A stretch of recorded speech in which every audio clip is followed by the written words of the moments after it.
Le Point Bourse vous est présenté par Bourse Direct.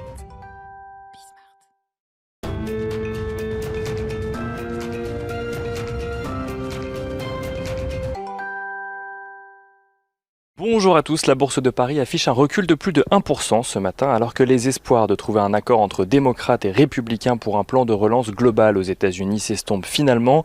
Donald Trump a ouvertement accusé les démocrates hier de faire preuve de mauvaise volonté dans les débats et de freiner la conclusion d'un accord avant la présidentielle le 3 novembre prochain.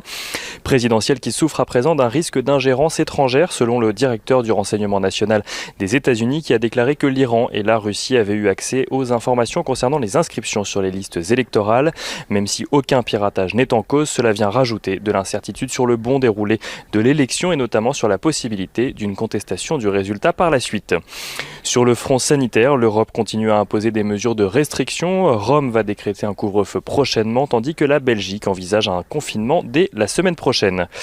Côté entreprise, beaucoup de publications au sein du CAC 40 aujourd'hui. STMicroelectronics fait état d'un chiffre d'affaires supérieur aux attentes et relève ses objectifs pour 2020. Un chiffre d'affaires supérieur aux attentes au troisième trimestre, bien sûr. Schneider Electric fait de même, grâce notamment à un meilleur troisième trimestre que prévu. Il reste notamment sur une prévision de diminution de son chiffre d'affaires annuel, mais plus modéré que prévu. Dassault Systèmes revoit de son côté ses estimations de chiffre d'affaires annuel. Il anticipe finalement un chiffre d'affaires légèrement en dessous de ses prévisions initiales, entre 4,44 et 4,46 milliards d'euros.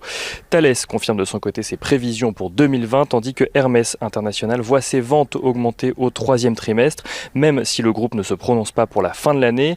Pernod Ricard, de son côté, s'attend à souffrir encore de la crise dans les prochains mois.